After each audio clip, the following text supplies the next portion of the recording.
2017 में one nation one tax GST देश में लागू प्रधानमंत्री नरेंद्र मोदी की सरकार ने किया, जिसके कारण टैक्सों में कमी भी आई और टैक्स कलेक्शन भी बढ़ी। ईज ऑफ डूइंग बिजनेस और ईज ऑफ लिविंग दोनों में ही इसका फायदा मिला, उपभोक्ता को भी, व्यापारी को भी। और ट्रांसपोर्ट का समय भी इसमें कम लगा और ट्राई पोस्ट बंद हो गई। जीएसटी 2.0 रिफॉर्म्स को लेके जहां पर भारी गिरावट कर में की है, अगर आप देखेंगे खाने वाली वस्तुएं अधिकतर 0% टैक्स या 5% टैक्स पे आ गई। सीमेंट 28% टैक्स लगता था जीएसटी, आज वो 18% पे आ गया। इसी तरह से गाड़ियां 28% से 18% पे, तो छोटी गाड़ियां हैं, बाइक्स हैं 350 सीसी के नीचे, उनका अब दाम 1.5 लाख रुपए के गाड़ी का कम हुआ। मोटरसाइकिल का 20-25 हजार रुपये दाम कम हुआ। इसी तरह से ही जो शैम्पू, सोप, बाकी सब सामान है, इनके भी एकदम से टैक्स कम करके 5% तक कर दिया है।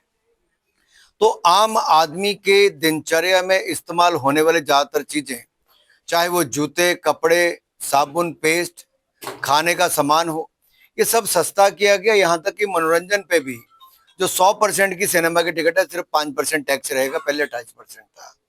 तो आम व्यक्ति के जीवन में एक बहुत बड़ा बदलाव लाने के लिए, ताकि दाम कम हो, व्यापारी के लिए व्यापार करना आसान हो। तो एचएसएन कोड में जो बहुत दिक्कत आती थी कई बार कि एक ही कैटेगरी में अलग अलग होते थे। अब मान लीजिए किसी ने होटल में रहने आना है, तो अब उनको भी इतना कम टैक्स कर दिया है कि टूरिज्म को भी बल इससे मिलेगा।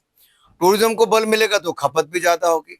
तो कुल मिला के जीएसटी के रेट कम करने से उपभोक्ता का पैसा बचेगा, व्यापारी का व्यापार बढ़ेगा, और जो मैन्युफैक्चरर है उसको डिमांड जब बढ़ेगी तो देश में प्रोडक्शन भी बढ़ेगी, तो रोजगार के अवसर भी बढ़ेंगे। बात की जाए, पाकिस्तान के पूर्व खिलाड़ी शाहिद अफरीदी ने केंद्र सरकार पर टिप्पणी की है, भारत सरकार पर, और राहुल गांधी की तारीफ की।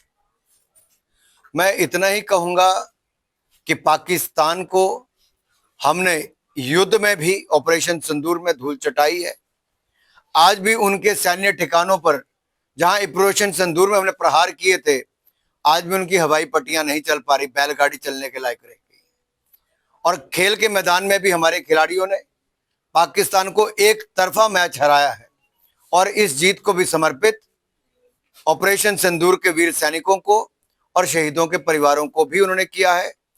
जहां पर मैं एक बात और कहना चाहता हूं, चुनाव हो या बाकी हो, पाकिस्तान की ओर से सदा हिंदुस्तान में कांग्रेस पार्टी की ही जोर शोर से तारीफ होती है, समर्थन होता है। तो इससे स्पष्ट पता चलता है कि जब हमारे सैनिक पाकिस्तान पर प्रहार करते हैं, एयर स्ट्राइक, सर्जिकल स्ट्राइक करते हैं, ऑपरेशन सिंदूर में पाकिस्तान को धूल चटाते हैं, तो भारत का विपक्ष, कांग्रेस और अन्य दल सवाल खड़ा करते हैं, हमारे सैनिकों से प्रश्न पूछते हैं। लेकिन वहीं पर पाकिस्तान के नेता कांग्रेसियों की तारीफ करते हैं। तो आप समझ सकते हैं तार कहां जुड़े हैं।